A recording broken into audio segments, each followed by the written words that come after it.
mentally say, okay, if I want to play, I'm going to put the work into it. And the little things that you do start to matter. Push the game in a positive direction in the States.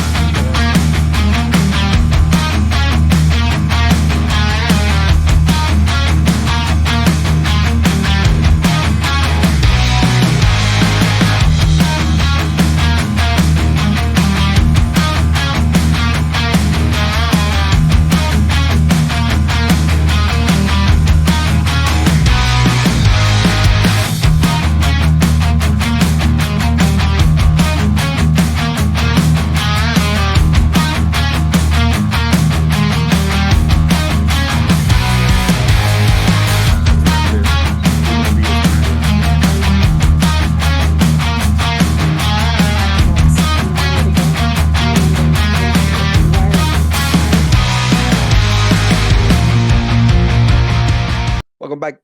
Welcome to From the Field, Voices of Football, where passion meets purpose, meets Coach John Tyler, the CPA Director for Rush Soccer, who's dedicated to empowering young players to achieving their dreams through the college recruitment process. With a heart for coaching and community, Josh is driven to connect players with the resources and knowledge they need to succeed at the next level. His mission, to make Rush Soccer the go-to destination for college coaches seeking top talent. Join us as we explore the intersection of passion, purpose, and the beautiful game with Coach Josh Tyler. Thank you, Coach Josh Tyler, for being here with us. Of course, thank you so much for having me. It's always nice to chat about soccer recruitment, which, as you said, is an unbelievable passion of mine. So thanks for having me on. Right.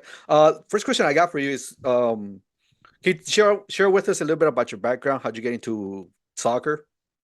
Yeah. So I'll make it short as possible. I don't want to, but my dad started.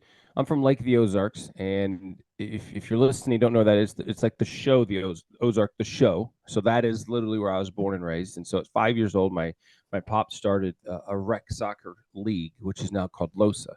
And so I grew up on the soccer field. We were picking rocks out of it. I still have scars from falling on rocks, and my dad then became the head of referee. So I grew up on the soccer field, ended up living 30 seconds from there. So, Saturday morning, 9 a.m., if a referee didn't show up, it's, hey, Josh, can you come ref this game? And so I just grew up playing, and lucky enough to go to college to play. And then out of college, I started coaching a team during my college years, and I realized I was an above average player.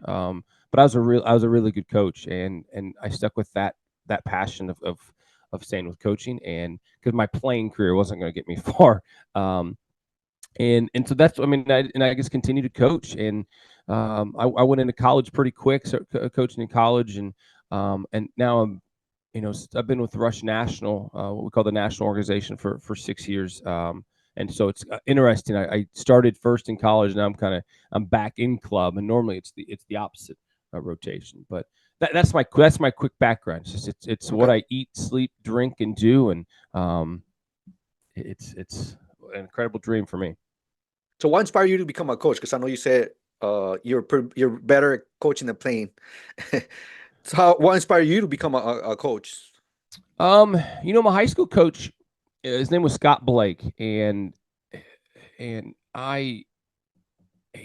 was his first coaching job, and we didn't get high school soccer in my junior year of high school. So I was, you're 17. I don't know how old you're 16, 17 years old. He's 22.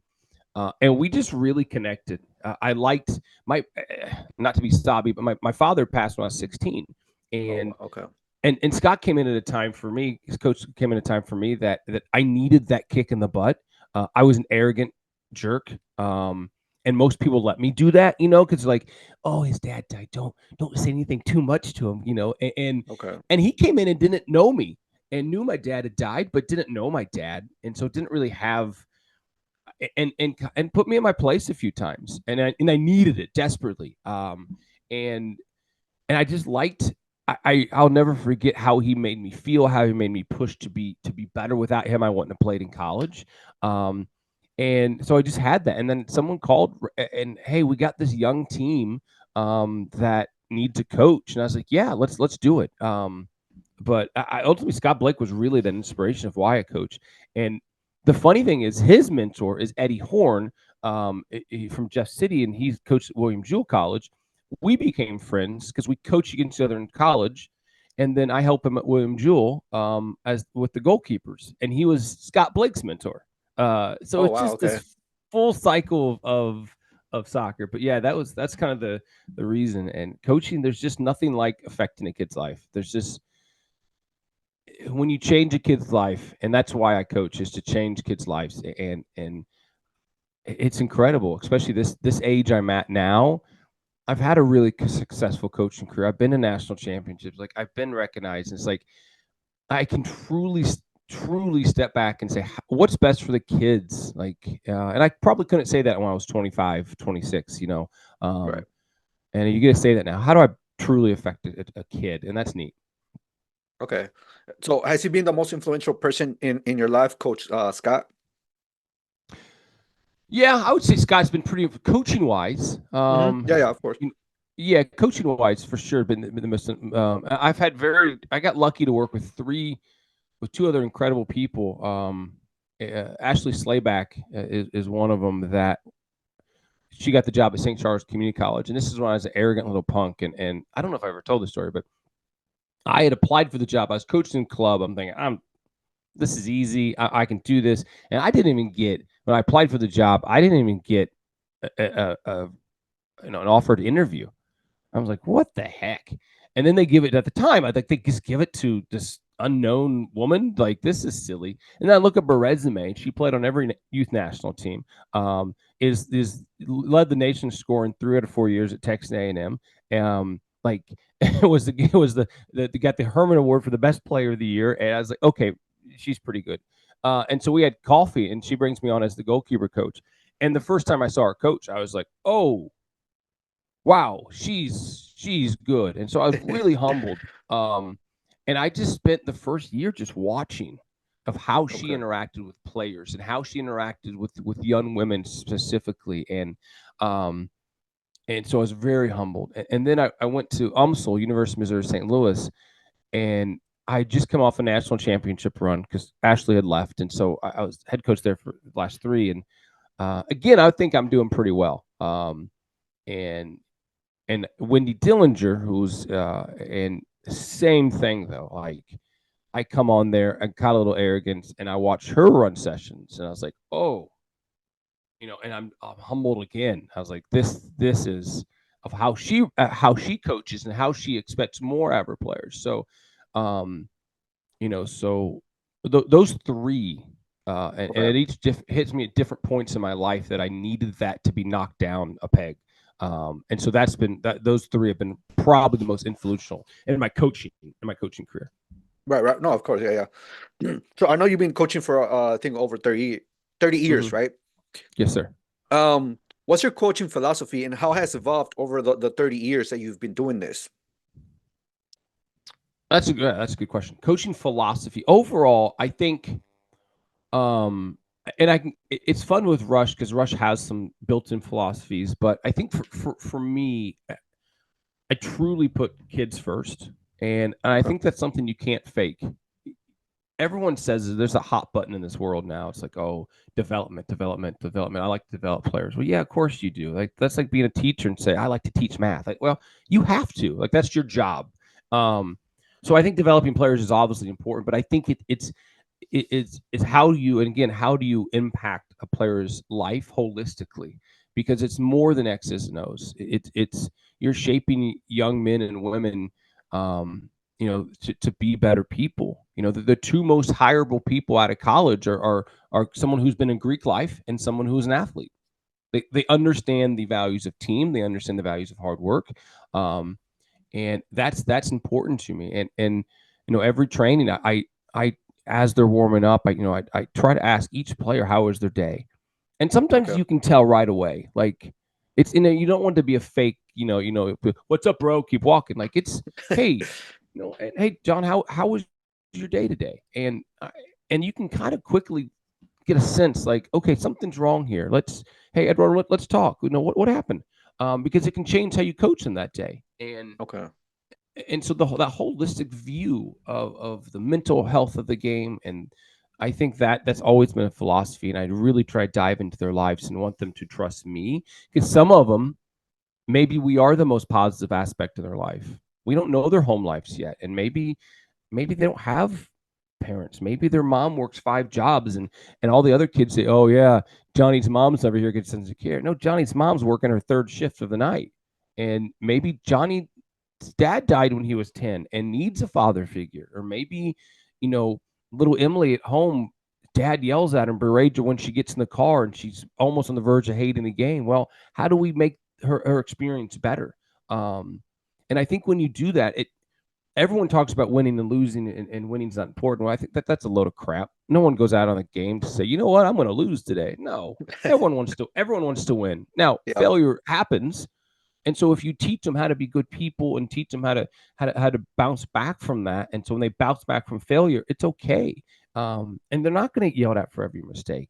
And very big on that. It's I will come down on someone really hard. Edwater, that was instead of taking a touch outside, take a touch in and slot it across.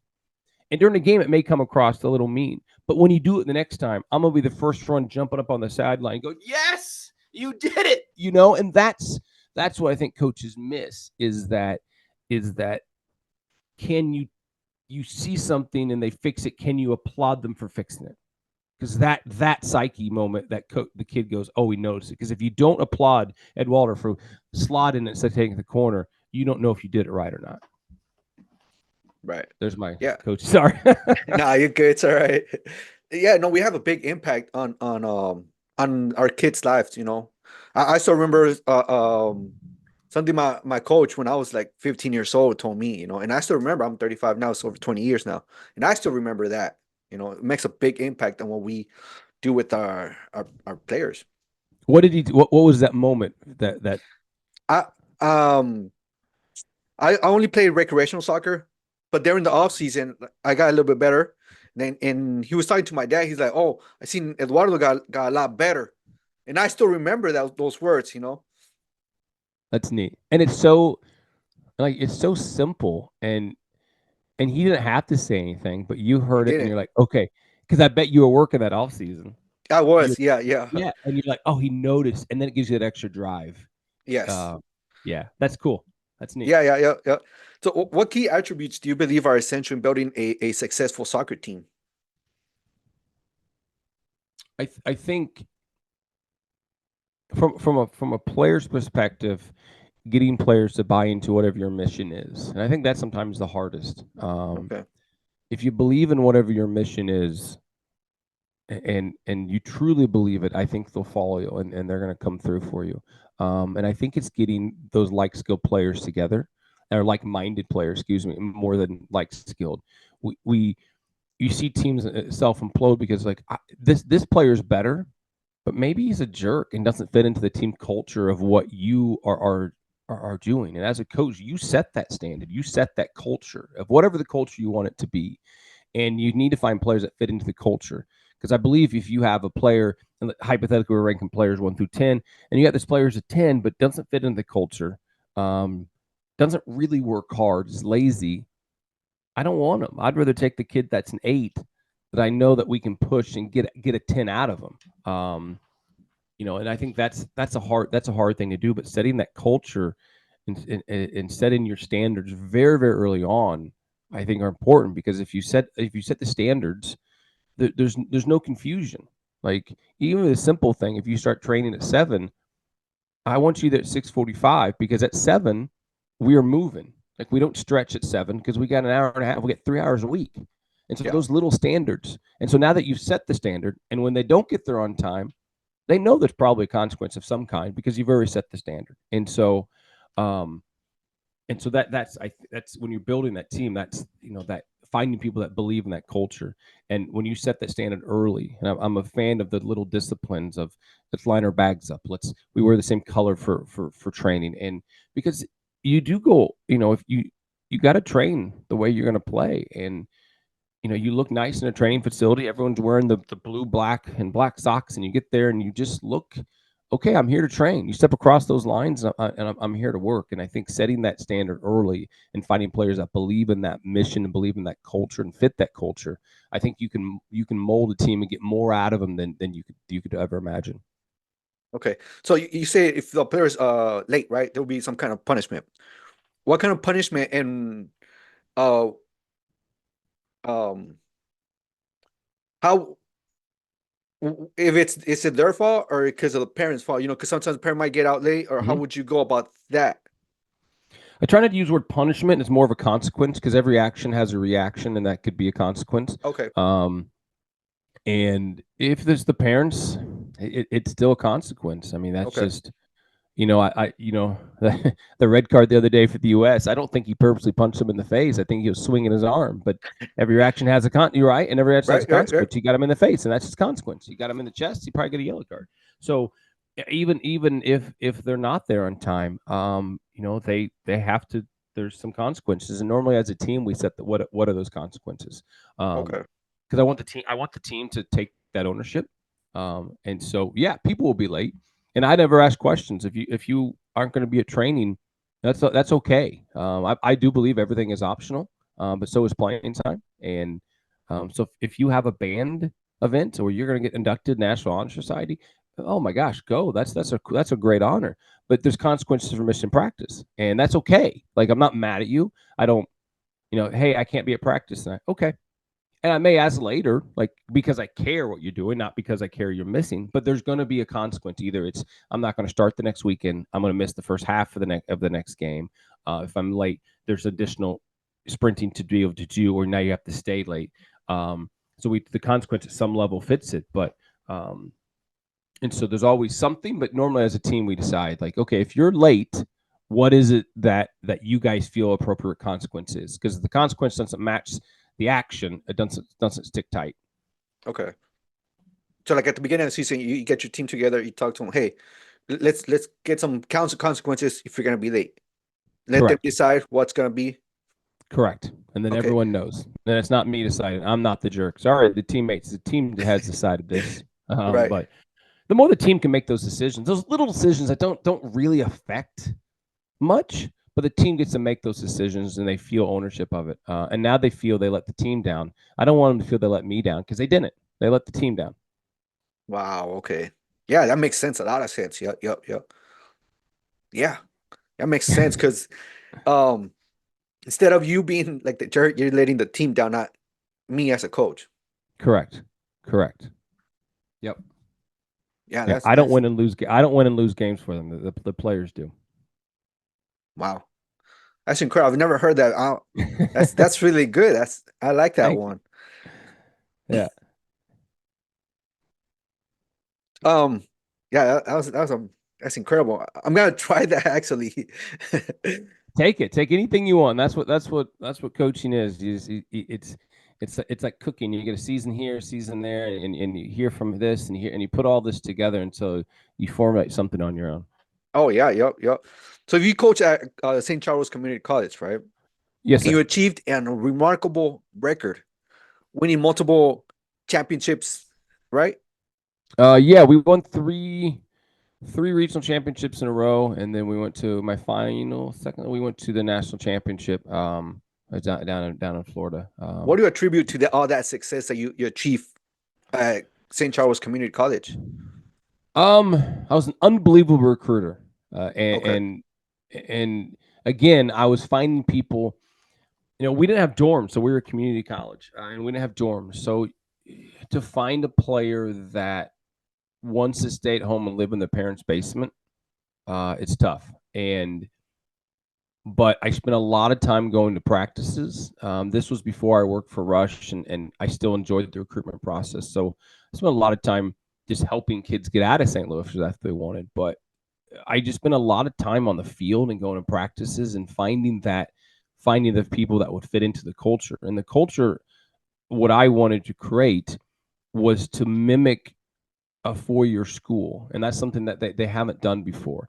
Um, JUCO has this tendency to feel third class, and they're like, "Oh, you just go to JUCO," and if you treat it like that, they're going to act like that. And so I went above and beyond to, get new uniforms, and now we have training shirts, and we take nicer buses, and and everything. We just changed the culture, and but we also were able to have a lot of fun. That was the key, and I think with women's especially, they'll run through a brick wall for you, and if they know you believe in them. And so we did fun things, like we did flash mob on the bus, and we just did things to because in JUCO every year you're getting half a new team, and so a lot of team bonding and a lot of things just to kind of set that culture. And we with Ashley, we had put that culture into motion, because we were recruiting. I was head of recruitment before I became head coach, and so we were recruiting those players, and so we really started to get this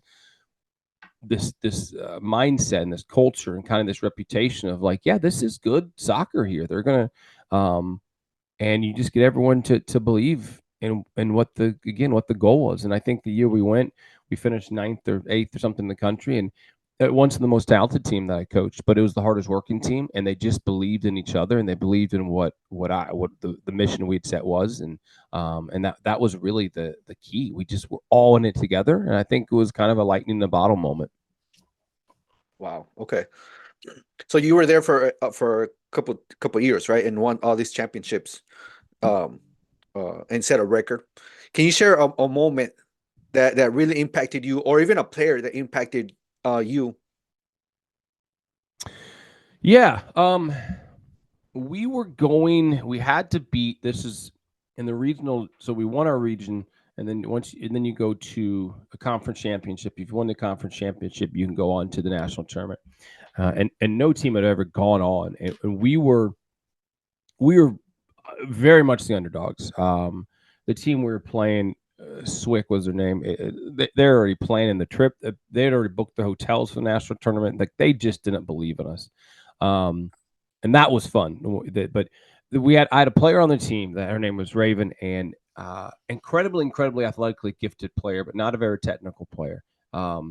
And so she would struggle against better teams because she couldn't break down the back line. And we'd been working on her shooting, we working on her left foot, um, and just trying to get her to be able to do something big. And we were down 1-1 or tied 1-1. There's, I think, 10 minutes left. And Raven hits this left-footed pill, and the first person she runs over to is me, and gives me this giant hug, and that was neat, like, because we had worked really hard on it, and I believed in her because she had not been playing well. And so she scores a goal, and that goal is what we held on to get us to go to the national tournament. And so that was a really cool moment of you get to share that with a player that you've been working so hard for. And I'm still in contact with her today, but she's married and kids and all that fun stuff. But that moment was a really, really cool moment. Stand out from any other moment?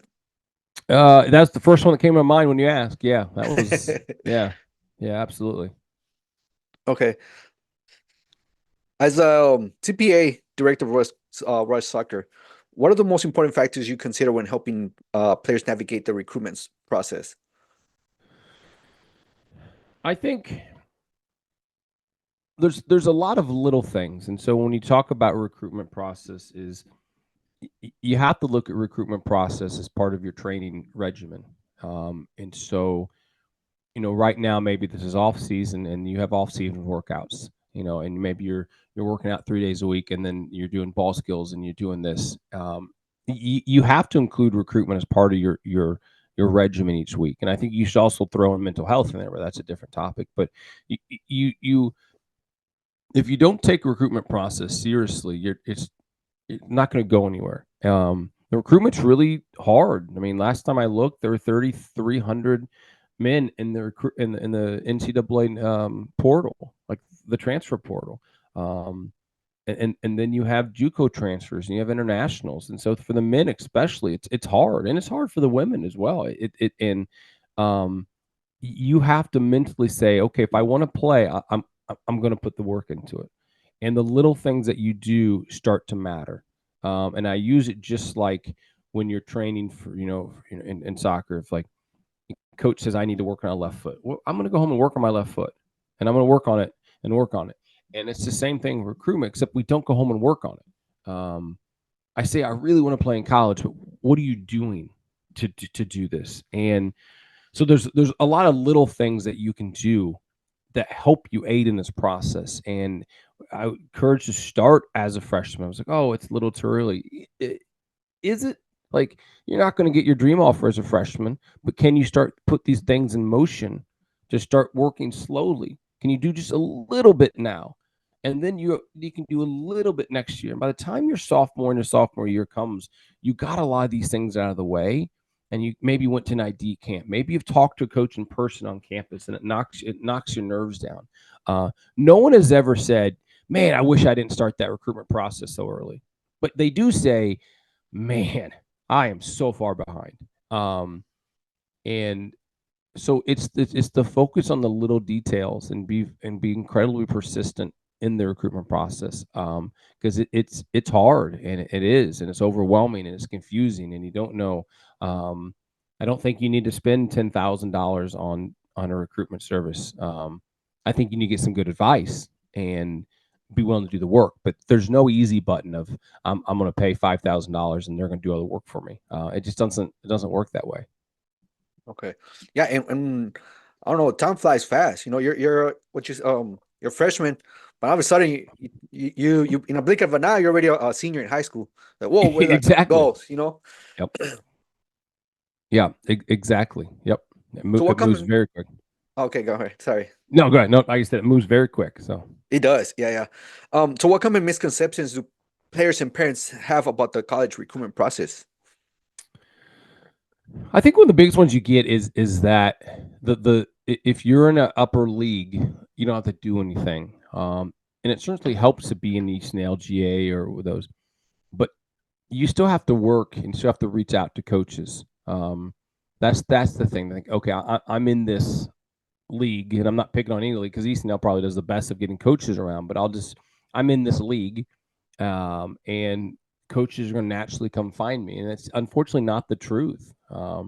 Coaches we have their spreadsheets of when they go to an ECNL showcase, and I was just in San Diego, and there's a spreadsheet of what games they want to go to, and how do they know what game they go to? Because a player reaches out to that coach, and so and they have their schedule. And you go, okay, I'm going to watch at 10 o'clock. I'm going to watch on field 5. I'm going to watch this game. And then I'm going to watch the second half of this game. And there's no random walking around going, oh, I hope I find some kid. Like, there's kids that have reached out to them and they go to watch them play. And that has to happen. And the other thing that I see the most of, and this is an easy fix, is the lack of brochures. It is infuriating to me from a coach's perspective, but you go to these showcases and they're not cheap. Most of them are traveling. You're going to these showcases and you got hotels and your family's going, and to not have a brochure to hand college coaches is coaches just go, oh, you don't have a brochure, and they walk away. Like, there's so many kids out there. If you have to make a coach do more work and then try to track everyone down and try to find who this player is, and let me email the coach, and the coach does this, and the coach does, I'll just go to this other field that the team has a brochure. So it's those simple things that, I mean, if you're listening to this and you're a parent and you play on a high school age club team and you don't have a team brochure, you need to demand one, because that's why you go to showcases. You go to showcases to get yourself in front of college coaches. That is the definition of it. So it's just a couple pieces. Okay. So as a coach, do I have to have a brochure, or the player has to have a brochure of himself? A team brochure. Okay. And what you do is you assign a manager that will hand them out.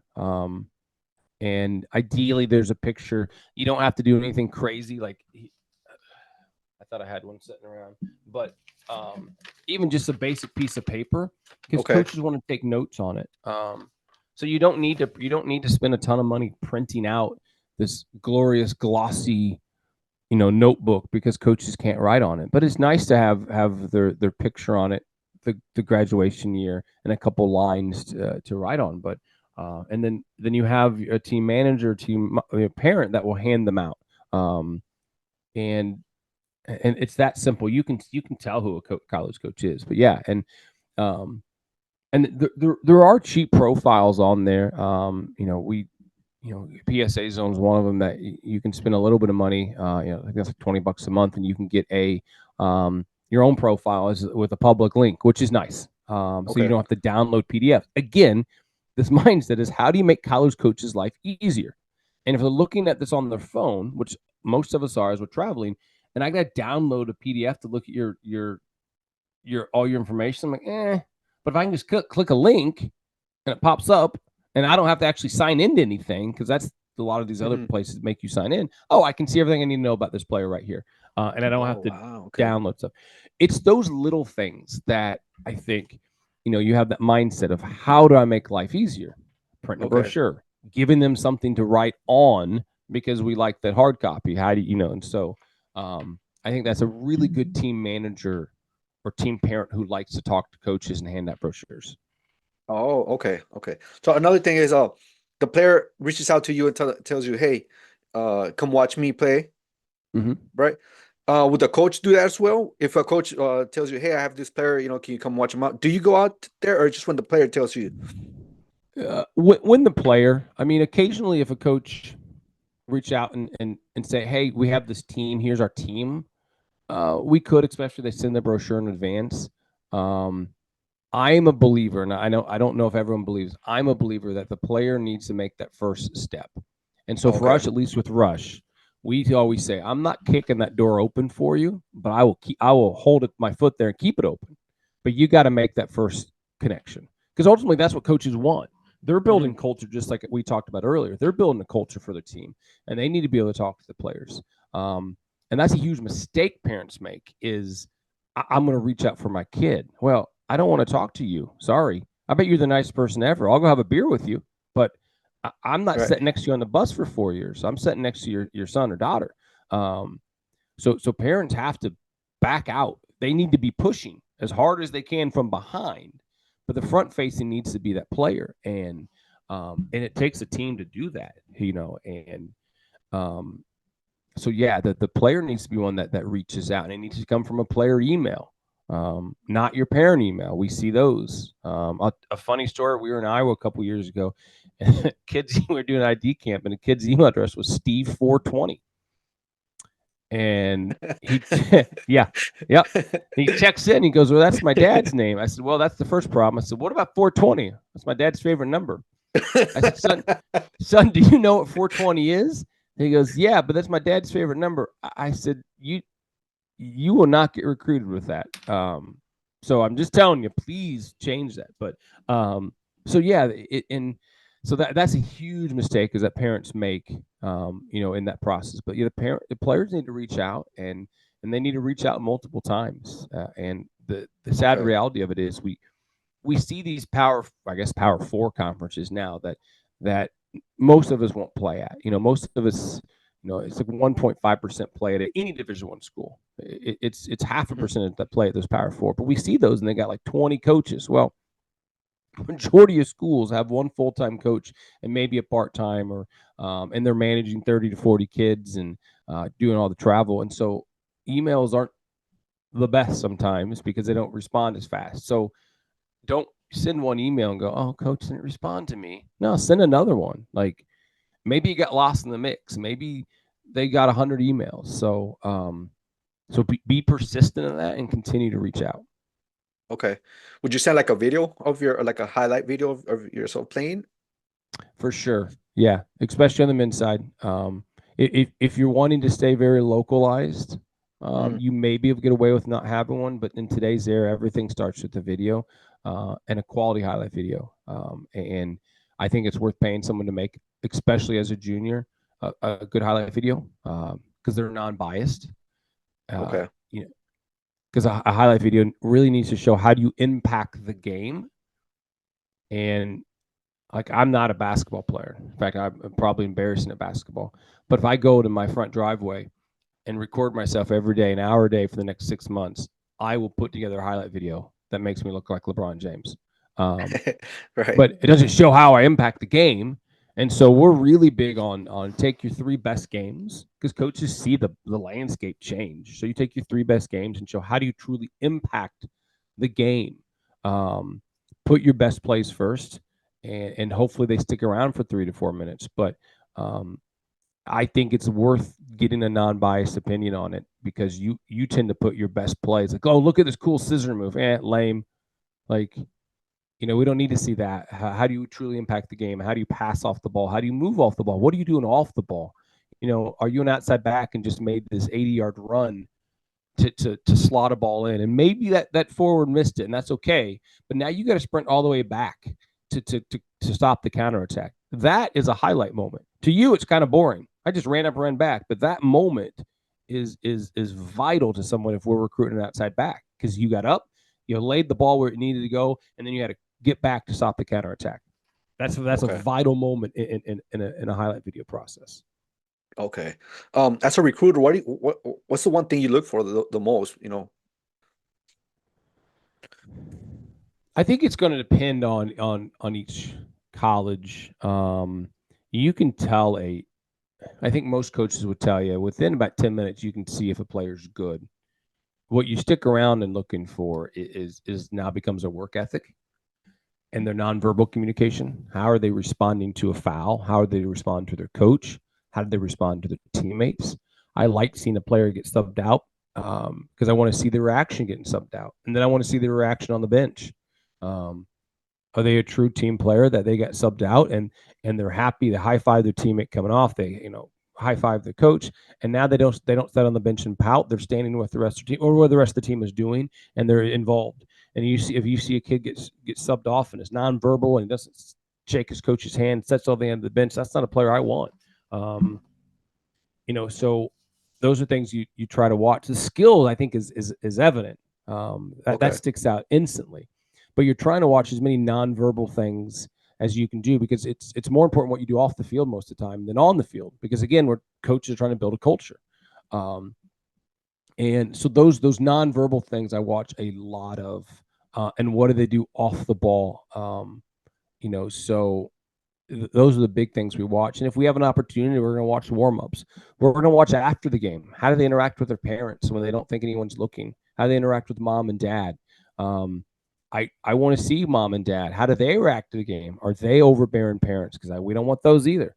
All these things come into play when you're recruiting. And then after that's just step one. Okay, now you're a good player. And it seems like let's get you on campus. Let's get to know you. How do you interact with our players? So there's typically that's just step one of okay, I'm a decent player. Now let's get you interacting with our players, with our coaches, and see how do you fit with our culture. Okay. When a player reaches out to you, right, and you watch him play, do you tell him, hey, I'll be there, or no? Do you just get there by surprise? And even after the game, do you tell him, hey, I'm here, I like what you did, or you don't talk to him till like days later? I try not to tell them I'm going because if they're not good, it's kind of weird. But it also depends on what division you coach. So NCAA rules are if they're in the middle of a competition, you can't talk to them till that competition's over. Let's say you have a tournament, it's Friday, Saturday, Sunday. You can't talk to anyone until Sunday, the last game on Sunday. So that's just that's the recruitment rules. If you're NAIA or JUCO, you can do whatever you want. But for us, if you're Division II, you have to wait till Sunday. Now, the weird thing is, if you're a junior, if you're past this magical June 15th date, which we are right now, so if you're going to be a junior this fall, we can text you, and I may see you. This is why the brochure is important to have your number. I may text you and say, hey, Edwaldo, I just caught you a game on field 10. What time do you play tomorrow? I play Sunday at noon. Okay, hey, after the game, I'd love to meet you and your parents. Okay. And we stick around. And I could see texting you. We're across the field, but we can't talk in person. Okay. So for better players, yeah, that's a moment we go, okay, this player We like the way they play. We like their nonverbals. We like kind of how they interact. Now let's wait and talk to them afterwards. But not every coach has the opportunity. Sometimes they're leaving on a Saturday, so they'll reach out to them after the tournament and say, "Hey, I watched you play. I watched you play. Would like to." Normally, the next step is I'm going to invite you to an ID camp to get you on campus. Okay. Should that player reach out to several coaches at the same time for the same tournament, or just I think it'll be better one Oh, I'd reach out to as many as you can. for the same tournament? If you go to Correct. ID camp, okay. Yeah. I'd reach out to as many as you can. I mean, make sure their email is not a form email.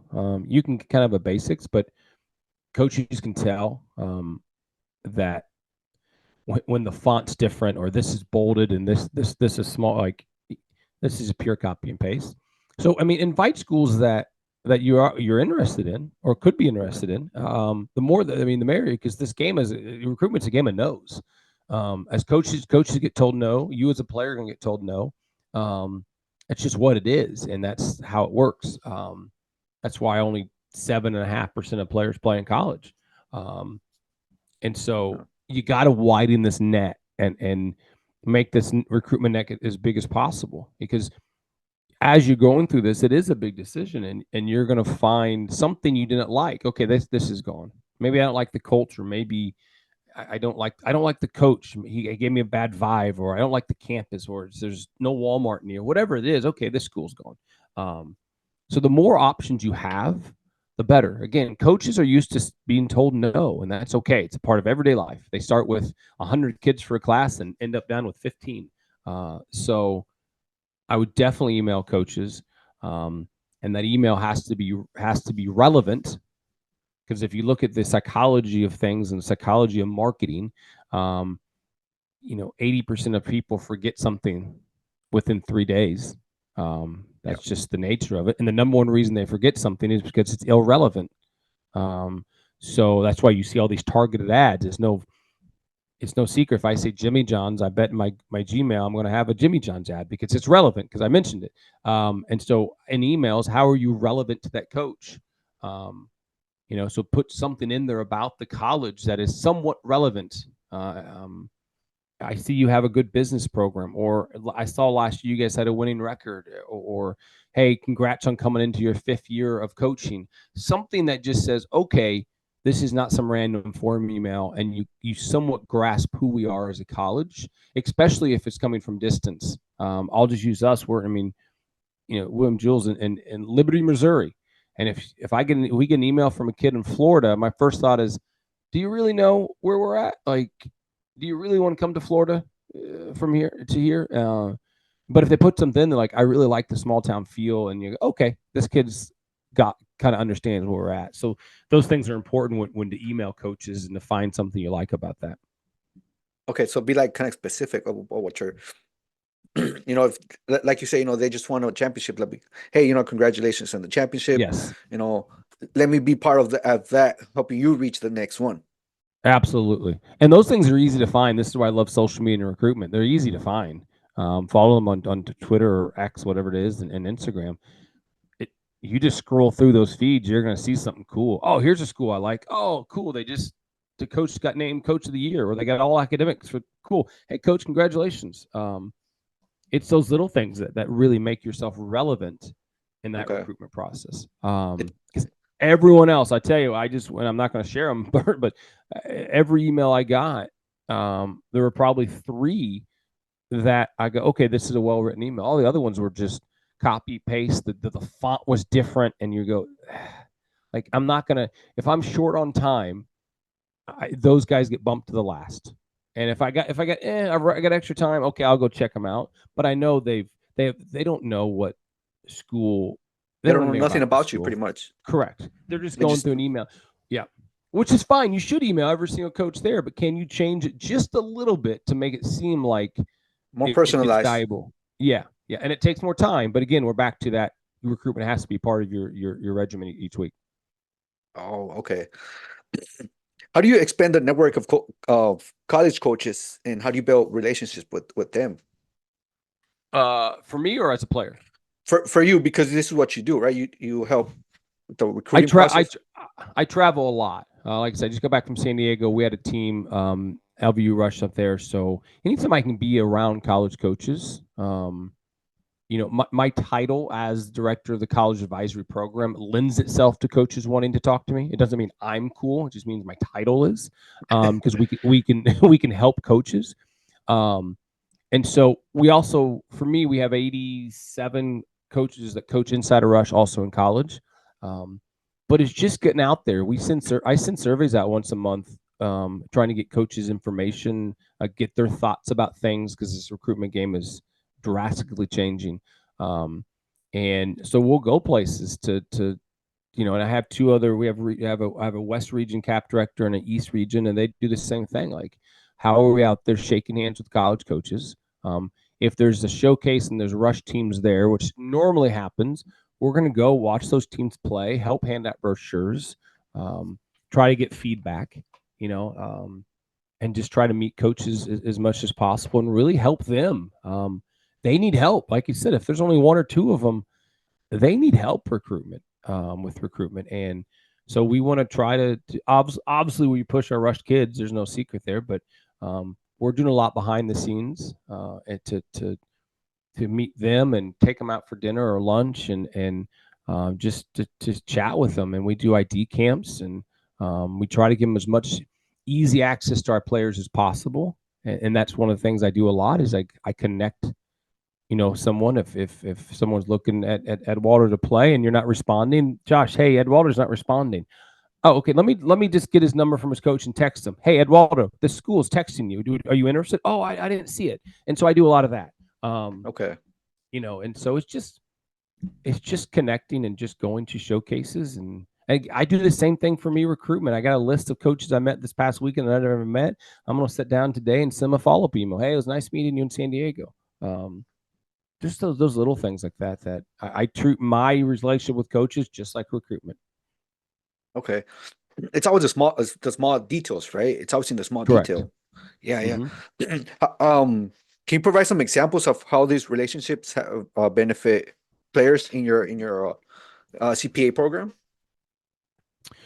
Yeah, I think for CAP, the college advisory program, CAP is anytime if I call them friend of Rushes, if they're a friend of Rush, they tend to open those emails a little faster, and directly we can help because what I try to do help sometimes is get honest feedback. And sometimes coaches, and it is a really hard thing to tell a player, especially a young lady or young man, that we're a dream school. Duke's their dream school, and we know that they're not able to play there. But I'll go to the coach or someone I know specifically and say, hey, tell me kind of how you feel about this player. I don't want to tell you the school but somewhere up on the north, and it just happened, and they're like, she's not at our level. And so I email her back and say, hey, let's call her Susie. Susie, I got this. They're not at their level. I'm not saying give up, but let's really look at other options here, because I know the coach.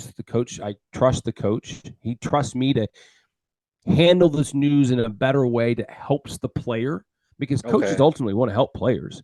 But if he just says you're not a fit, so can I come in and be that buffer and say, hey, you're not a fit, but let's look at other things for you. And that happens quite a bit. A lot of it is we get to be the naysayer, but that's okay. Or we get to be the person that says this coach really wants you. And so our national average just hit 35% of our players will play in college. It's four times the national average. So I think having the Rush name behind you helps, and I think it gives them someone to reach out to, as myself. And I think that's always helpful. In that process. Okay.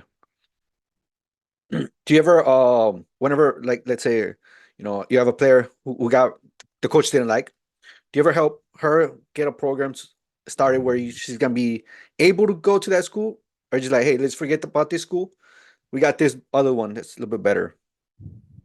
It depends on how far off a player is. Okay. A lot of times by their junior year, I'm not going to say they can't fix things. They're kind of where they are going to be at. Now they're going to continue to get better, but coaches have to make a 4-year actually, as a junior, they're going to have to make a 6-year decision. Is, do I think this player is going to ever impact our team? And so they're trying to look at this long-term projection. And if they don't think they're going to impact the team as a junior, they're probably not going to impact the team in the next 6 months, if that makes sense. Okay. Now, if they're young enough, and if a coach, and this has happened, a coach says they need to work on a specific skill, and a goalkeeper is one of them. I'll use a goalkeeper because we worked with this one. Is they really need to work on their hands, like they're just not catching the ball enough. And Okay. this kid was early in the junior year, and I passed that information on. That club had a goalkeeper coach, and they worked on it, and she got better, and she ended up going to that school. So sometimes there's something really specific, but a lot of times it's just you're not at that fit for that level, or maybe it's not your style of play. There's a variety of reasons people get told no. We got to remember that it's not a skill thing. Um, Maybe that coach has 5 center backs, and I'm a pretty good center back, but he doesn't need a fifth center back. That coach needs a goal scorer, and so it's not because I'm a bad center back, but that coach has limited money, and they desperately need a goal scorer. They need someone up top. Okay, no big deal. But there's another team that is on the reverse that has 5 goal scorers and desperately needs a center back. And so what we try to do is what is it you're looking for at a college experience? We really try to take the numbers out of it. We try to take D1, D2, D3, NAI, take that out of it. And what are you looking for in an experience? Because the ultimate goal is with CAP is for the next 4 years, will you have a great time? Can you look back after 4 years of play and go, wow, that was fun? Like that's the goal. And you got paid to do it, and you got a college degree. That's the goal. You've won. And so we try to get kids to look at the overall experience at college. And maybe you're okay being a number and sitting on a bench, but you're part of this team, and that's okay for some kids. But it's what is the overall experience? And so the school they're looking at, for one reason or other, wants to fit either from the coach, from the parents, from the players. It wants to fit, and so we try to. I'm not going to say drastically move on, but you need to move on and start looking at other things. Okay, what did you like about that school? Let's find other schools that kind of fit that profile and help you with that. Is that why you say to start earlier, because you still have time to change 100%. something? Is it? Okay. 100%. You got to get. I mean, it's just like anything. It's like buying a house. You're going to look at multiple houses, and when you walk in, I know at least for us, we walked in our house here, like we knew, wow, this is the house. Now we've looked at 20 other houses before, and it's the same thing with college. Dang near the same price, college and buying a house. But you're going to get on campus at ID camps. You're going to drive through campuses. You're going to learn what you like about a school, what you don't like about a school. Too many kids in my dream is to go to here. Like, have you ever been to campus? No. And their dream, they're predicating their dream on a name. Like that name looks good on a sweatshirt, and it does, but you don't know anything about the culture. You don't know anything about the coach. And so, yeah, the earlier you can start, the earlier you can drive through a campus. You don't have to meet a coach. You just don't. Just yesterday, I drove through Point Loma University. I was down there, and I was like, okay, I'm gonna drive through this campus. I like to see campuses as well. And so the more campuses you can see, the more you can get a feel, and eventually you just start clicking. Like, nope, don't like this, or man, this feel is cool. And then you go to ID camp. Go as a freshman because you get to know the culture, you get to know the coach, and the more you can be exposed to that, the better decisions you can make. And when it happens, I promise you, it just happens. You just go, oh, like this is where I want to go. But that's hard to do if you only are focused on 1 or 2 schools. Oh, okay. So kind of like the coach is there by surprise, doesn't tell you. Kind of same thing. Go look at the college, walk around, maybe watch a game, see how you like it before you send an official email, like, hey, I'm here. You can as well. Yeah. Because there's certain things with colleges that will never change. The cost of admission is only going to go up. The location of the school, not changing. That pond in the middle of the campus is probably not changing. The amount of people on campus, it's not going to drastically change from 1,400 to 10,000. The majors they have will probably not change. The distance from home are not. Those are things you cannot change. The coach may change, but those are things that have to be looked at a school first, and then you look at a soccer program. Because if none of those things you don't like, you're now setting yourself up for failure. It's that old I'm trying to cram a round peg in a square hole. It's a whole thing of like, okay, you want to be at this sweatshirt school because it's Division I, but it's 10 hours from home, and you don't want to go more than 3. Then don't go to that school because you will not be happy. Or I want to be a biology major. They don't have biology, but it's a really big name school. You're not going to be happy. And so those things, those unchangeables will not change. And so I think when you look at schools, and that's what happens when you start early, is the expectation is you're not going to go get a scholarship as a freshman. The expectation is you're going to learn about what you like and what you don't like early on. So when these offers start coming in, it's an easier decision to do.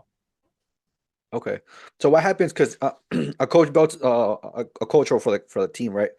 What happens if you see a coach that you like, but all of a sudden he gets fired? Would you still apply for that one, or just how would you go about that? I think it depends on what else you liked about the school. Okay. It is a big decision. It's the only time if a coach gets fired that if you sign a national letter of intent that you can be released from that letter of intent. Okay. So, one, you may see where the new coach is going. This is why it's always good never to burn bridges. And 2, I would wait to see what the new coach is. It may be a whole new coach, whole new style, whole new culture change. There are times that a coaching change works out really well. The new players love that coach. Other times the coach got fired and left and all the players love that coach and they're automatically not going to like the new coach. So I think there's a variety of reasons, a couple of reasons of why it happened that you kind of got to figure out and see what that looks like. But if you liked everything about the school, I would definitely wait to see how you like that coach. Now, at the end of the day, if you hate that coach, a lot of those unchangeables, become less important, because if you hate the coach, you're not gonna have a bad time. But so if that coach changes, I would get to know that coach because you liked everything else about the school, and so maybe that coach is the new coach you do like. So, okay. Oh, are you coaching right now, or are you just being the director for the CPA program? The director for CAP is my main role. We have KC Rush here in Kansas City, so it's a small branch of Rush, and then I help at William Jewell with the goalkeepers. So we kind of watch the recruitment side. So coaching for me is a drug, so I can't not go without coaching. So I'll be coaching the 2010 boys team this fall, and then I coach the 2011 Rush Soccer national team as well. And then okay. I know you mentioned that your passion is giving back to the community. Can you tell us some projects you're involved in for the helping back the community? Yeah, I think so. Right now, I'll just plug Blue Springs. I'm in the Blue Springs Chamber. I don't even practice out of Blue Springs, but I love to be involved with the community. I'm new to the Kansas City area. I've only been here for about a year. So I don't have any current big projects, but I'm part of the chamber. I'm on the World Cup committee and all the local communities get together and say how do we capitalize on this, and how do we benefit each city for the World Cup, because obviously it's going to be just a massive influx of money. And then I think so I enjoy with businesses. I'm a big fan of support local. I can't tell you last time I went to a chain, and not that I'm opposed to them, but I like the support local. I like the local business aspect. My dad had owned a local business, so did my mom, and So I really try to focus on that of the local businesses. And my next big project is trying to get clubs to work together. Yeah. And that's going to be a massive undertaking. It But is, yeah. I want to do things like a futsal pickup in the winter. I want to do a league that players can just go in and pick up the game and just play uncoached. And I think that's valuable. We overcoach in this country, Mhm. and so that's my goal is to can we get all these clubs here in the Kansas City area working together, and can we get them talking? Can we get them to really to care about the kids? Can we take egos out of it and say let's just be together? I don't need the Rush name on it. We can call it whatever we want. Call it Eduardo. I don't really care. I don't care about my name being on it, but I want kids to play and come into what we call a safe environment that they can do pickups. And so that's what I'd like to try to organize that for the kids, just to play more and get to know other players and know that there's room for every club here. Every club, just like every college, has a fit for someone. My club may not be the fit for you, and maybe KC Union is, and that's okay. Doesn't mean we can't still be friends. Right. Yeah, yeah. Because at the end of the day, that's what it is all for, right? The kids. For sure, 100% it is. Yeah, it absolutely is. And how do we best help the kids? And you can very quickly meet someone who doesn't care about you. Get that sense, like, okay, you're in this just for yourself. And if we can just take the ego out of it, I think it and that's what I'm trying to do, hopefully. And there's some good clubs here that I'm talking with that we're friends with and support each other. And I sent some players to them, they sent some players to me, and like it just I think there are good people still left in this coaching in the club world that I think we can make a change. Okay. You mentioned earlier the World Cup being here in the United States, right? Yeah, What yeah. impact do you think that's going to have here in the United States? I think it's going to be massive. I would say club numbers jumped 10 to 15%. We're next week we go up to our national we call it our Rush Summit, and one of the courses that we're talking about is the impact of World Cup. But right now, I mean, Euros are happening, Copa's happening. Mhm. Yeah. USA's it's tomorrow night, and then you got the Women's Olympics, and then World Cup. Like when you see all this soccer happening, it naturally just builds more interest. So numbers are up, at least for Rush across the country. I think we'll continue to see the influx. I think after the World Cup, you'll see those fall 2026 registration numbers will jump.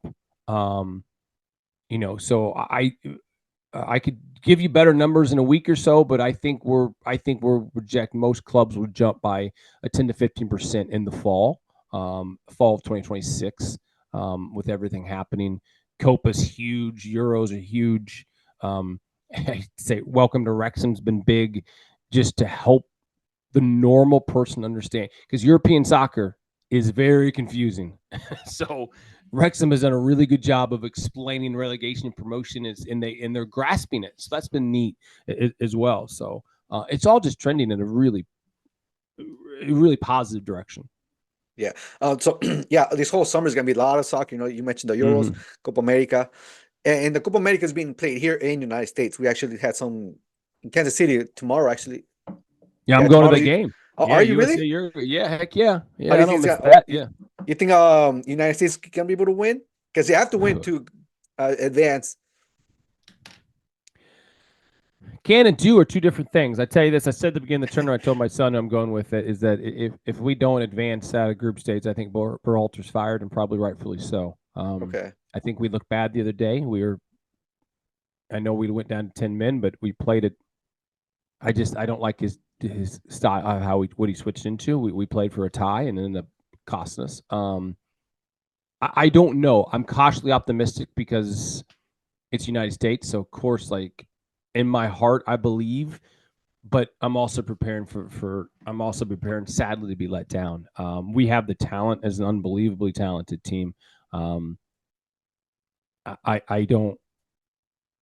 Yeah, boy, I hope so. That's all I can say. Boy, I hope so. That's the best I can say. It will be an exciting game. But we should have beat Panama as well. We were by far the better team, and we lost somehow. So yeah.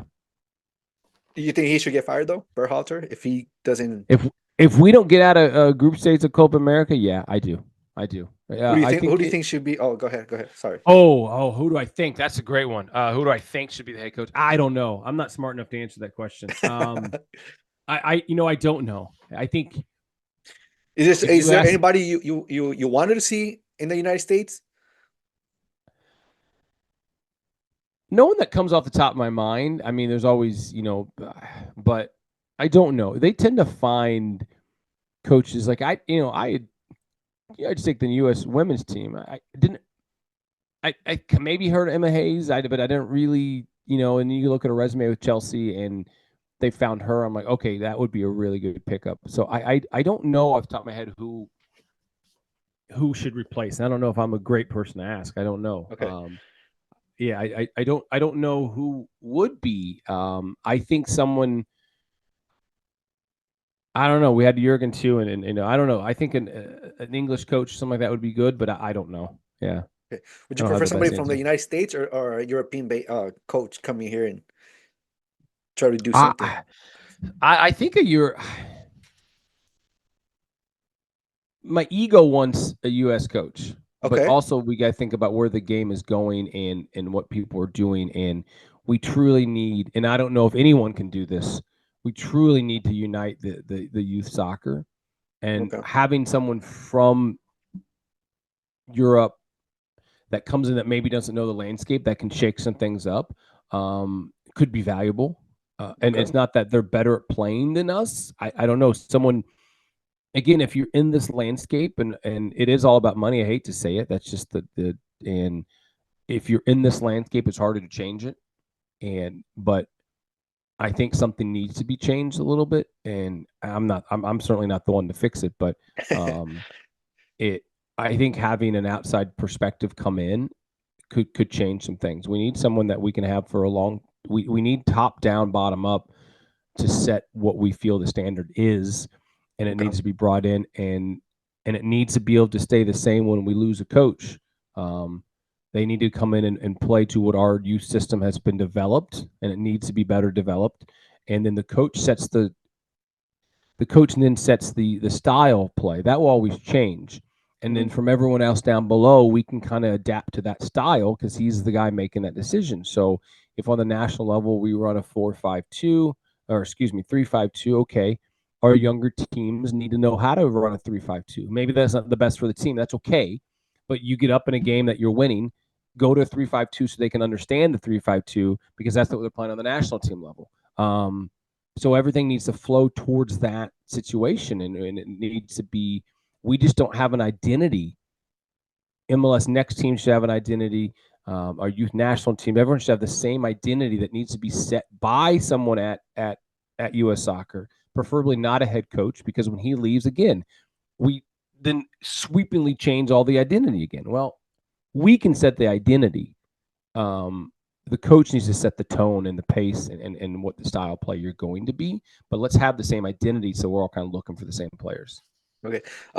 Jurgen Klopp left Liverpool. Do you see him Mm-hmm. being here and fixing everything like you mentioned, or no? Oh, wouldn't that be the dream? Maybe. The guy's accomplished a lot, and I think a lot of times and even you just take Messi coming here, or back in the day with Beckham, or even Pele, like the United States system is intriguing for people because it's you. Everyone wants to be the guy that the savior, and maybe. And I know Messi's not an arrogant person, but I'm sure in the back of his mind, he wanted to come and change the landscape here. Yeah. And he certainly is. Ticket sales are up 15%, and um, so having Klopp would be fantastic. And there may be something in his mind that he's accomplished just about everything he wants to accomplish. And can I be the guy that comes in and changes the national team landscape and be that hero? Because he would be a hero. We'd build statues of him if we make Right. even a World Cup final or World Cup semifinal. Like especially United States, his statue's going up everywhere. So I think there's some upside to it. If someone wants to come in and try to do that, they would be a hero. And there's not a ton of the bar's not set super high for us at World Cup. I mean, you make the Elite Eight, you may get a statue built for you. So you just probably can't get bounced in the first round of Copa. So, but so I think Klopp may be. I don't know. That's just me. I think that's me dreaming, but Okay. that would certainly rejuvenate the American system to have Klopp. Or would you rather see Pep Guardiola out here or Mikel Arteta? I know they're with their clothes, right? But it's just a dream scenario. Selfishly, I hate to see Arteta leave Arsenal because he's doing so many good things. I think Arteta, I'll be honest with you, I think he's a great coach. I think he's in the right spot because he's had time to build. Arteta is a culture coach. I don't know, but I feel he's a little more of a culture coach. So I think it's going to take him longer to turn the team around. Okay. But I think that's also why he's been successful at Arsenal. I don't know. I'd love to see Arteta here, but I think if I'm him, I don't think he leaves Arsenal until he wins the Premier League. Okay. That would be. I think I'd rather see Klopp than Arsenal. I mean, than Arteta, to be honest. Okay. Yeah. All right. Yeah. So we mentioned before, other South American teams are playing here in the United States. Uh-huh. What opportunity do you see for young American players and coaches to learn from these top teams that are participating in the Copa America right now? I think anytime you can watch the game, we don't watch the sport enough. Right now, I mean, we have Spain, Georgia on, and I think anytime you can watch the game and not only watch the game, watch your specific position, it's valuable. Like you said, these are some of the best players in the world, and if you're an outside back, you need to watch that. You need to watch them play. You got an opportunity to watch Harry Kane play. You got to watch. If you're a goalkeeper, watch that. Watch how that goalkeeper distributes. Watch how much they play back to the goalkeeper. All you goalkeepers, you don't think you need foot skills. I think the more you can watch and just really zone in on that game and watch your position, I think is valuable. And I think that's for any level. We just generally don't watch enough soccer. If you got a team to go watch it live, go watch it live. It's such a different experience. But really and truly watch the position that you play. Teams are playing with a false nine. Teams are playing a 3-4-3, a 3-5-2, a 4. They're playing all, and you're going to find a team that runs your formation and dive into what that do and what their movement off the ball is. I think there's so much value in that. And I think from a coaching perspective, I think naturally you break the game down. Like here, I'm criticizing Bullhalter for his decision. Now, I'm no Berhalter. He's a better coach than I ever will be. So who am I to? But it gets your mind thinking.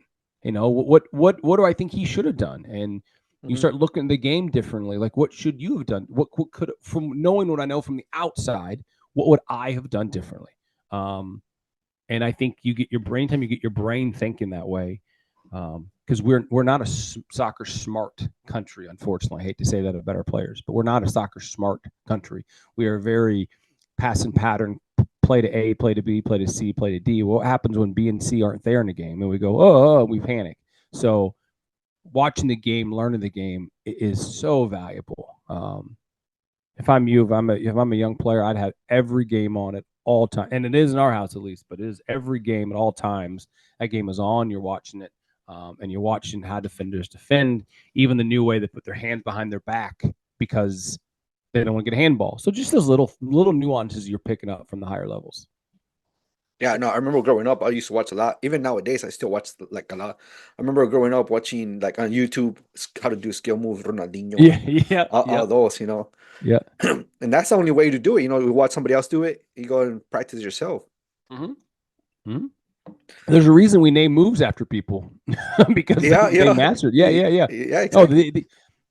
All these kids will say, "Hey, coach, what should I do at home?" I'm like, if you can't Google what skills to do at home, come on now. Like, there's so much information out there it's information overload. But like you said, skill work, it's the easiest thing in the world. It's all over you. It's all over YouTube.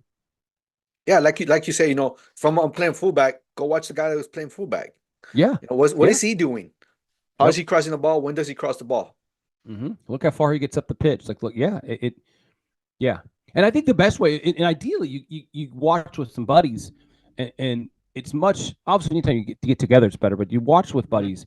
Maybe it's your other forward, maybe it's your other outside back, and you guys talk. Oh, look how that center back step there. Like, so I think those things are just a lot of fun, and there's opportunities to watch as a group or watch with a friend, and really digest that game. We just we just don't break down soccer games enough. Yeah. And we need to, even our own play, but especially watching here at this high level and watch how Spain moves the ball and watch what each team does a little different. Yeah, no, I agree. How important do you think it is for American players to experience different soccer cultures, like those from South America that are playing here in the United States? I hate to say the word important. I think beneficial is the word. When you say something like, if you say, I don't want parents to feel that you got to run and play overseas, but I think it's incredibly beneficial. I think if players have the opportunity to go, you see these overseas trips and you see these, I would jump on in a heartbeat if you had the financial ability to do it. If you don't, there's other obviously more important things you need to spend your money on. But I think it's incredibly valuable and beneficial to see different how they play, how they look at the game. My mind was open when I went. We have a club. We have two clubs in Honduras, but going to Honduras and just seeing, it's hard for us to grasp. And I admit it, in my Midwest suburban lifestyle, that I've grown up. Well, at the time I was poor, you look back at it, and I'm like, then you compare it to Honduras. I had everything I ever wanted. They're playing on dirt fields. The game there stopped because there's a dust storm. They're playing in jerseys that we had 7 years ago, and they're just ecstatic to play. And to see that is humbling. And I think and I know that's not quite the specific question I'll get back to, but to see what other countries do and how we take things for granted here in Kansas City. We complain because we only get a train on a quarter of a turf field. Oh, boo-hoo. Yeah. It goes, you see, they're training on dirt, like literally dirt. And they got, and they're happy that this uniform that barely fits them, that someone handed down to them. And so I think seeing that appreciates it, but also then I think seeing the work ethic and seeing how they run things differently is valuable. I think anytime you get outside experiences is so valuable, because I think it makes you a well-rounded person, if that makes sense. Okay. I know you have a book published, right? Yeah. So we actually wrote a book about it. It's called the Ultimate Soccer Recruitment Guide. So myself and then Steve Axel and Tyler Thomas, they're my regional cap directors, and we wrote a book. As someone who doesn't like to read books, we wrote a book that you don't actually have to read cover to cover. You're able to, there's 28 chapters, so you're able just to pick a chapter. Like this one is campus visits. So you can go right to page 128 and read this short chapter about campus visits. And so it's just a short little 6-page chapter about what an official visit is, what an unofficial visit is. And so we think we did a pretty good job of explaining everything. Okay. And that way, but you don't have to read the entire book. Like wherever you're at in this process, you go back and review it. And so yeah, we're pretty proud of that book. We built an online platform, and it took us about 2 years to build this online courses, about 32 courses players can do. And so there's an online version. We said we should just put that in a book as well. And so that's what we've done. Yeah. So is this based? Is this book more for like the players trying to go into college, or for parents trying to help their player go into college? I think both. I think parents have to help. Parents have to understand the situation, and I think players as well. I think it's great for both people. We had a club buy this for every one of their high school age coaches, so the high school age coaches understand it, so they can understand the recruitment process as well. So yeah, I think it's really kind of for anyone who's in that world at that time. Okay, so even coaches from like high school club coaches. Yes, okay. Club coaches. No, I said it wrong. My bad. Yeah, absolutely. Yeah, I think club coaches. I think it's important for them to they got to know the game. They're the ones that that are there with the kids every single day. Okay. They need to somewhat understand or somewhat be able to give them the resources to understand what the recruitment process looks like. Where can we get this book at? You can search Amazon. You can go to rushcollege.com/book, and that takes you directly to Amazon. The ultimate soccer recruitment roadmap, but you can find it on rushcollege.com/book, or just search Josh Tyler on Amazon. It comes up as well, but you can I think there's a hardback, softback, and then on audiobook as well, or not audiobook, digitally on Ebook? Kindle. Yeah, ebook, correct. Yeah. Okay. So I know you also have a podcast, right? yes, yeah. So the podcast is called Cap Chat. It's everywhere that it can be found. Podcast can be found, Cap Chat, and it's myself and Tyler Tomlinson, and we just talk about everything soccer recruitment. We talk about trends that are happening. We make fun of email addresses or videos that we see, but we dive into different topics of kind of the recruitment process, and so that's through Cap Chat. Anywhere podcasts can be found. Okay. Yeah. The webpage is off Rush College as well, rushcollege.com/Cap Chat. Everything kind of hinges through Rush College, which is our recruitment platform. Okay. I see you do interviews too, right? Because I seen an interview you had recently with, I think it was a player. Can't remember her name, but I know she played in Bay AFC now. Oh yeah, Maddie Moreau.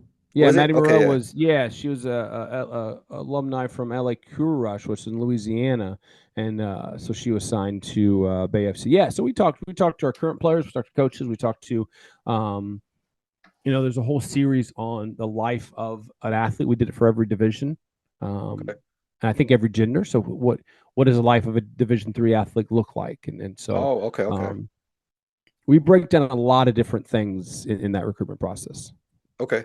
And that's also aimed for like everybody, right? Who's in that process, even the coach who has players at this kind of age. Correct. I think mostly parents listen to it to Okay. help give their kids information. I think that's who we get the most responses from as parents. Like, oh, I listened to your podcast and it's great advice. So I think mostly we get parents. I think kids lose that attention span, but we do. I mean, it's certain ones, depends on what we talk about, but yeah, anyone that is involved in that process as well, it's aimed for. And what was the name of it again? One more time. Cap CAP Cap Chat. Cap Chat. Okay. Yeah, Cap Chat. Yeah, so Cap Chat, and like I said, rushcollege.com/Cap Chat has all the back issues you can search, and then it's anywhere. Apple, Spotify, Google, YouTube as well. Yeah, anywhere that podcast can be found, listened to, watched. It's all So all right, cool. Yeah. So we have to start wrapping it down because we've been here for an hour and a half. I know. Yeah, yeah. You caught me rambling. I apologize. No, it's all right. I don't. I like. One of the reasons that I do this is because I love to learn. Yeah. From different coaches. So I'm always learning. I love it.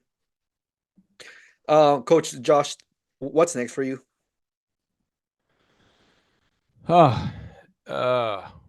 Next, that's like a big life question. Well, next is I go to Colorado. We have Rush Fest, and so we have 600 kids coming in for one certain age group, and then we head into our Rush Select season of selecting our players, and then this fall we got KCMO Rush and kind of building that new club, and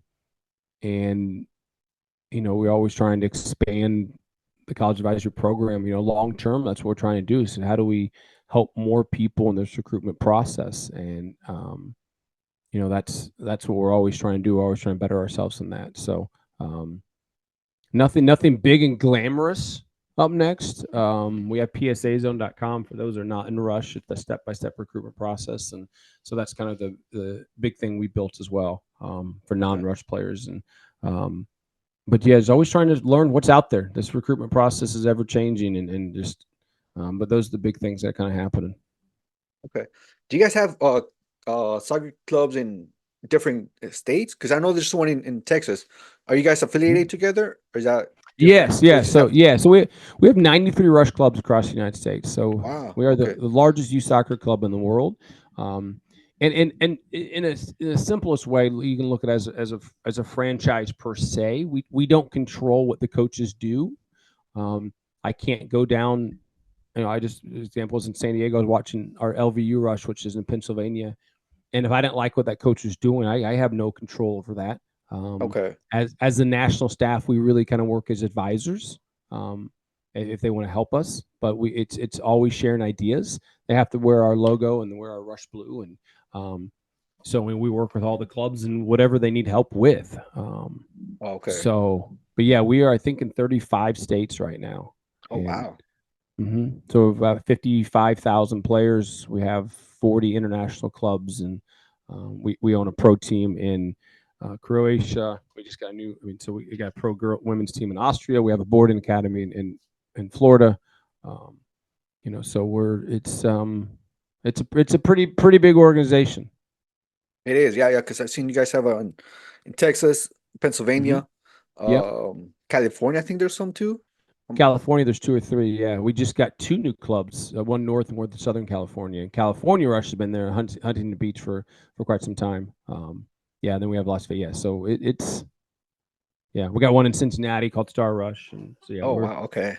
Yeah, we got Hawaii, Alaska, and yeah. So there's I get to fly around and visit these clubs. So it's a lot of fun.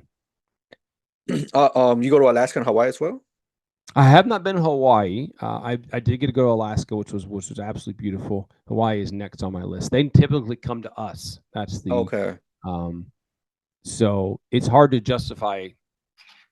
If I go to Hawaii and not bring my wife, it will be not a good day in my household. So I got to time this out well to make sure she's able to go with me. Okay. How do they do it in Alaska with all the winter and everything? Because I think they only have they have domes that they put up. okay, kind of like indoor soccer, kind of. Yeah. If you ever seen one of those domes flow up, they're pretty cool. They're massive, and so yeah, it's just this big dome that they put up that they can play in, and they play indoor. They don't get to play outdoor too often, and so it's a weird, they travel a lot as well because it's hard to get coaches there. Like our Alaska team was at regionals, which was in Idaho. So they're much like Hawaii. They're flying stateside, quite a bit. But yeah, they'll put domes up, and they play in those. And there's not a ton of indoor space. But there's also not a ton of people. So it's not like trying to fight for indoor space in New York or Kansas City. But they put domes up, and then they play outside when they can. Yeah, don't they have like only 2 good months there, 2 or 3 months of the year? Yeah, I think that's pretty good to play. Correct. Yeah. And then it gets sun. There's when I visited in June, it was 22 hours of daylight. Oh wow.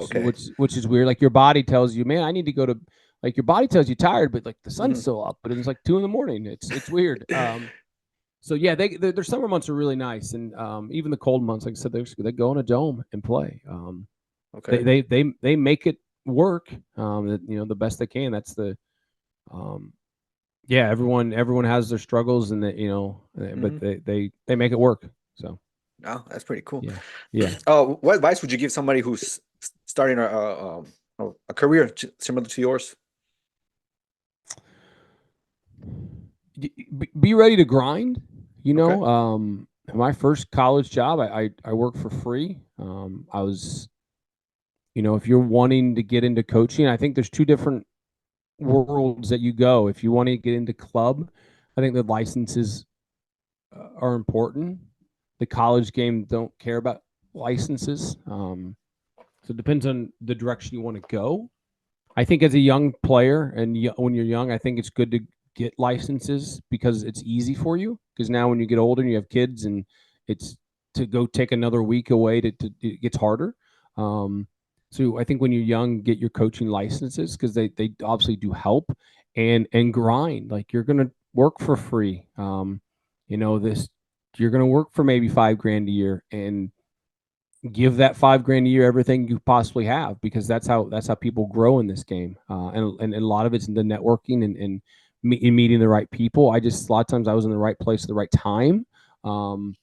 but you just be prepared to grind. If college is what you want, then go reach out and be a volunteer assistant and be the best freaking volunteer assistant you can be.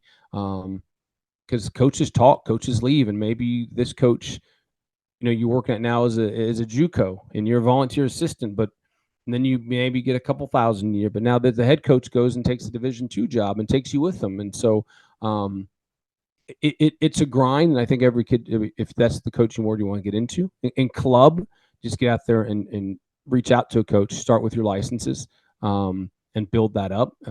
Gives you some credibility as you kind of build your licenses, so you can get into the club scene. But start and just kind of say, what do you have that I can help out in? And I think really take and put your ego aside and learn and learn and soak up what you can. Watch other coaches coach, watch training. You're going to hear good, you're going to hear bad. You're going to see coaches you go, "Ooh, I don't want to be like that coach. I want to be like this coach." So the more you're around the game and the more you're kind of doing those things, opportunities tend to fall into your lap, those that are willing to work hard. Okay. Yeah. I think networking is one of the big things you got to be doing, right? Correct. Yeah.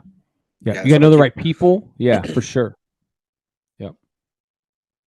So as you reflect on your coaching journey, what legacy do you hope to leave for your players and your community as well?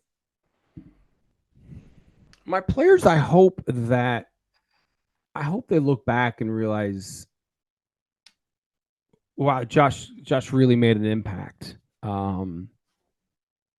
That's what I want. Okay. I've gone to two of the past 2 years. Past year, we had two weddings of former players, and it's an honor to be invited.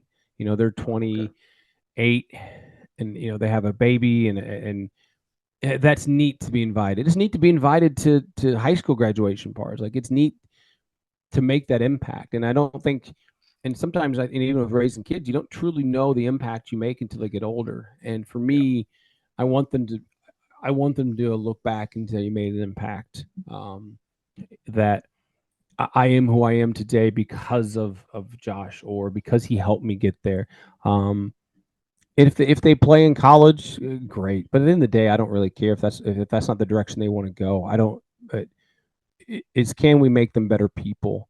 And can they look back and when they're 20 or 25 and go, man, Josh really made a cool impact on me. And that's what I hope. That's what I hope to leave. And for the community, I just hope to leave it a better place. I hope that we can, and I may be naively optimistic, but I hope we can work together with other clubs. That is what the nature of this game is how do we build better people, and I hope that I can unite that. And it's going to be a hard battle, but that is what my ultimate goal is can we work together as just in, say, Kansas City, as a Kansas City unit of helping players. And if I have a player that wants to play in Overland Park, don't drive all the way to me. That's too far of a drive for you. Let's find somewhere closer for you. Let me help you find somewhere closer. Okay. So that's on a local level. On a big scale level, we just hope to educate players, just help them understand the recruitment process, because it is scary and overwhelming. So we just try to educate. So. Okay. Yeah, that's beautiful said. Oh, what can our listeners learn more about you, Coach Josh? Where can they learn, or what can they learn? Where can they learn? I think listen to the podcasts will tell you a lot about me. Rushcollege.com, and just to see that on there, listen to the podcast, and we talk a lot about our personal, Tyler, the co-host, he has a hairless cat, so that gets brought up, and so those are things that you can kind of learn about who I am, and obviously, and even like I said, if you're not in Rush Soccer, we have a program called PSA Zone that we designed it for non-Rush players that you can cheaply, it's $20 a month, but you get a beautiful profile and you get all the stuff that's in the book as well, and digitally, and we want to make access to this stuff as affordable as possible. So they can learn more about that. But Rush College is where most of the stuff is housed, and and follow on Rush Cap on Instagram. We post a lot of good random videos of recruitment thoughts and things like that. Okay. I also seen that you put like the top 5 goals of the week, something like that, in your Instagram. Yeah, so that is through Rush Soccer. I host that, do that. So it's our I think top 10 goals. So we do two things that is through Rush is the top 10 goals. I do not pick them, so they send them to me and I add my commentary to it. So we do that. The goals of the month, and then once a week we have what we call the Gold Rush Show on Rush as well. That kind of what is our Rush weekly news. We call it quick nuggets of information. So it's about 2 minutes, and it's how fast can we get through some news here in about a 2.5 minute. All that's on Rush Soccer's Instagram. It's on Rush Cap Instagram as well. But so yeah, that's we post those short videos a lot and try to just get quick information out to them. Okay. We'll put all that information on the show notes, so they'll have it there. Yeah, awesome. Thank you. Thank you. The next couple questions are just silly questions. Okay. Hey, sure. Let's do it. We're done. Do you think aliens would be interested in playing soccer, and would they be good? Oh, boy, that's a good one. Do I think aliens be interested in planes? I think they'd have to be interested because it is the world's largest game, and so if they're looking at us from afar, they got to be interested in it. Would they be good? I don't know. I don't. Depends on what their feet look like. Okay. If they're anything that people think, they can probably morph into be pretty dang good. So sometimes I think Ronaldo may be an alien. It's how he can jump. But so I think for sure they'd be interested. I don't know if they'd be good. Okay. Would you rather have a team of superheroes or villains, and why? I'd rather have superheroes because I think just in nature they're good people. Okay. And I'd rather have a team of good humans. And superheroes always have power. Villains sometimes have to make their own power. So they, they're building a rocket. You look at they don't have their own flying powers. They have to manipulate powers to be good. Whereas Superman's is Superman. So I'll take him on my team any day. All right. If soccer were played on the moon, how would you adapt your strategy? Well, you got zero gravity, so Yep. it is. It's going to be more using your chest and your head. So how do you adapt that strategy? Boy, that's a great question too. I think you now become vertical to keep the ball down, and using your chest to be able to keep the ball. And the game becomes played on like a 3-dimensional level. So you're playing more stacked because you can't play side by side anymore because the ball goes up. So now you're playing yourself stacked. So if I move over the ball, in theory, I don't know, to put a ball in, will float over and come up to me. So I think you just have to change the perception of the field. And you're going to advance the ball with the head to go forward, and you're going to carry it more on your chest and to go forward. Would be my first assumption. Okay. Yeah. It could be because it's zero gravity. So yeah, that's a fun question. if soccer was playing a giant pinball machine, how would you use the flippers on the side to your advantage? I would use them just as outside backs. I would. I love attacking from the wings, so I think that would play into my strategy well. Of the flippers are going to be my outside back, and we're going to attack wide and fast because that ball, the flipper flies. So, yeah, you can control, gone, and hopefully we have someone fast on the wings that can catch up. That's all the questions I got, Coach Josh. Yeah, those are great. I like those. It got me thinking now. I'm going to be thinking about this dang moon strategy for a while now. Yeah.